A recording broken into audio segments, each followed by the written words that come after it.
Hi guys, so I just thought I'd let you know that I've got about half an hour left on a 72-hour water fast. That was the first thing I wanted to say to you.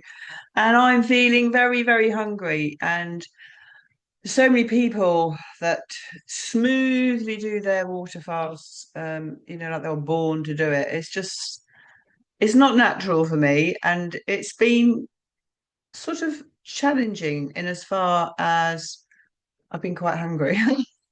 That's a good It's a good enough reason for it to be challenging, isn't it? Um, so I haven't done it to lose weight. I've done it for health reasons. Um, I am healthy. I did over sort of 15 years kind of reverse my biological age. I did stop smoking about 9 years ago, and I do intermittent fasting. Um, although my coffee is with cream in the morning, if you know about intermittent fasting. So I don't normally eat till about 1, 2, 3 o'clock. But I do have a couple of coffees with cream in the morning. Some people will say that is not officially not breaking your fast. So I think officially you wouldn't have the cream, but it certainly doesn't raise your insulin levels. So, you can go into the fasted state, into the ketogenic state with having cream. Anyway, I just thought I'd share a few things that might be useful to some of you who have either done it or thinking of doing it. Maybe you've done intermittent fasting for 16 hours, and you have an 8 hour window, which is what I started about 4 weeks ago. I decided I really had to get back onto um, more of a stricter intermittent fasting. So I will have my last meal now at 6 o'clock in the evening, and I'll have my coffee at 10. So I'm counting that as breaking my fast, even though I'm not actually having a meal till later on. So when I decided to do that, I also decided that I was going to do a 1 day a week, 24-hour water fast. And it was actually really easy because I normally eat at around 1 or 2 o'clock. It was really quite easy to go through the evening. Okay, go to bed early, get used to feeling a bit hungry. And then all I'm missing out on is my coffee in the morning. And so when I eat again at 1 or 2 o'clock, I've done 24 hours. So it was relatively easy.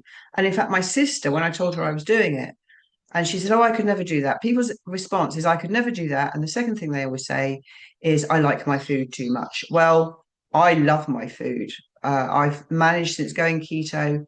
I love cake so much. Oh my God, I love biscuits. I love cake. But because I wanted to really look at seriously healing my gut. I have a slight flare up of ulcerative colitis. I don't even have bad ulcerative colitis. Interestingly, a friend of mine is a top naturopath, and she was saying that the people that go and have her bioresonance and stuff, in various countries in the world where she does it, she was saying like people's guts are so bad. So I think, I don't know if it's because I am generally eat very healthy and I exercise and everything, but I don't get really bad flare-ups. However, the specialist at the hospital seems to think I should be ill and I should be suffering more than I am. It's bizarre. And do watch my video that I did a couple of days ago about the specialist talking about eating cake if you've got ulcerative colitis. Just fucking unreal. Unreal. So I decided to defy the specialist. In fact, I'm even thinking of telling them that I'm going on the medication, pretending to go on it, and then having an inflammatory stool test and see what they say, and then announce to them that I didn't actually go on the medication for the last 8 weeks. They said give it 8 weeks, and we'll do a stool test. I might actually try that just for a laugh. But anyway, so I digress. I'm doing this for health, not weight loss, but of course I have lost weight. My stomach is excessively hollow at the moment, which feels nice. I have been kind of hungry. Hunger when you are on keto, when you're high fat, low carb, hunger is a different hunger. It's not that ravenous hunger that you get. Like if you're hypoglycemic, you will know what it feels like to be really, really hungry. Your blood sugars drop. It is not a nice feeling. I have had that several times in my life, probably many times where I've had that hunger, but that's because I used to eat a lot of carbs. Don't like that. That's why I thought I could never give up food. I thought I was a food addict because the more carbs you're eating, the hungrier you get. So although I'm tall and I've always looked slim, most of the photos that I've ever shared, to be perfectly honest and transparent with you, is when I'm in Bali in the winter and I'm going and eating very healthily. And it was the main reason, the main reason why when I was 49, I decided that I was going to radically change my lifestyle. And just after I turned 50, or just before I turned 50, I went off. I was teaching in Thailand on a detox retreat, interestingly. And so I really got involved in the whole detox world. Um, and then I did also in Bali as well. But the detox world in Thailand was very, very interesting for me. And I noticed very much that there wasn't a lot of support in emotional stuff. And it was the people that were going there were quite corporate people, a lot of them, wealthy people, because it was a very exclusive place that I went to. I won't name it. But I noticed that they were coming from America, China, Hong Kong, all over the world, but mainly sort of China, America, Russia. I said in my last video, there was one Russian woman there who'd had a baby about 2 weeks earlier. And she was there doing a juice fast. It was all juice fasts in those days. It wasn't water fast, it was juice fast, green juice fasts, and various other juices. She was there to lose weight after giving birth 2 weeks ago. A young Russian mother. Anyway, it's bizarre. So not only was I the sort of like the yoga teacher teaching hot yoga and what have you, and some Pilates, I also became, which wasn't part of my role, but I became the sort of emotional support. And I advised people to do a bit more yin yoga and not so much of the dynamic stuff that was being offered, a lot of the Ashtanga. That I felt if somebody is genuinely going there to heal, that it would be better to do things in a more relaxed way, without pushing the body. And that really became my thing. In that if you're gonna do healing, allow yourself time to restore and to rest and to nourish and to nurture and take care and all of those things. But yeah, prior to that, when my mother was given a few months to live, I was 43 and I had just met my ex-partner.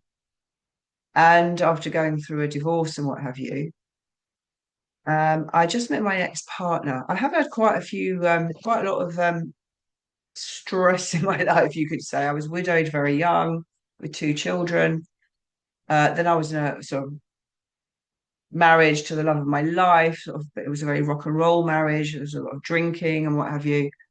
And then the partner that I lived with then was was really into supplements, and we ended up growing wheatgrass in our conservatory window, and we got quite obsessed, and we actually booked. I hadn't heard of um I can't even say it. What hydro anyway, whatever the word is, where they flush you out. It's more than a enema, it goes through your whole system. And him and I both booked up to have one. We hadn't really heard of them before. They were quite new, and we both booked to have one.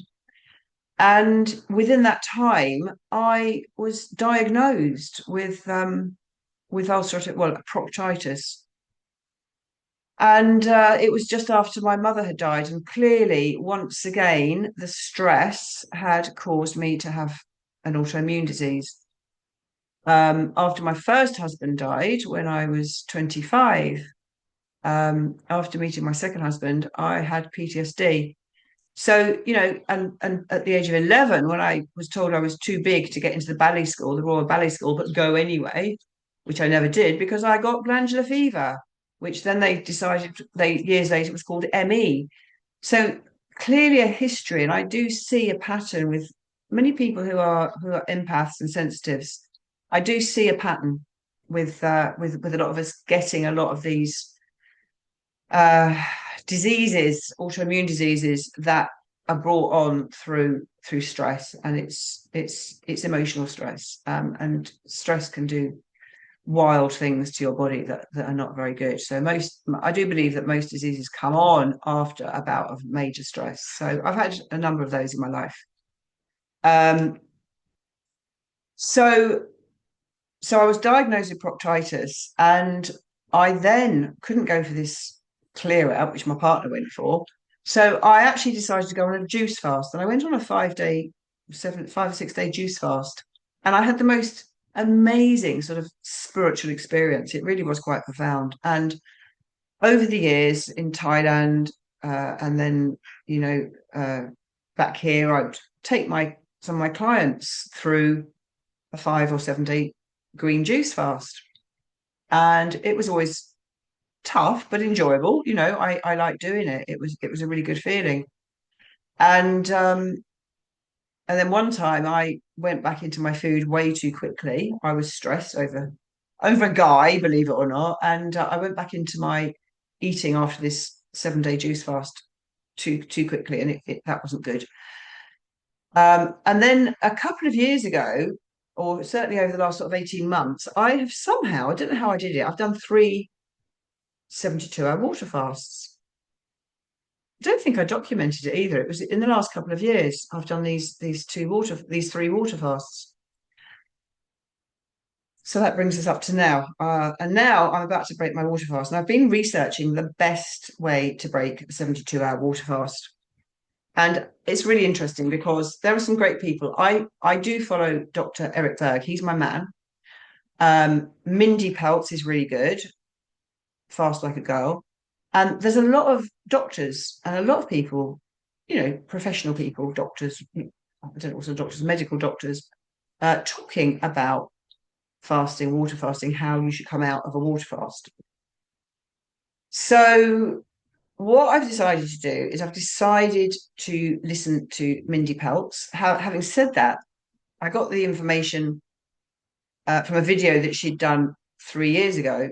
And then immediately after, I watched a video that she'd done 2 years ago, and it had different things to say. So I think it kind of depends why you fasted in the first place.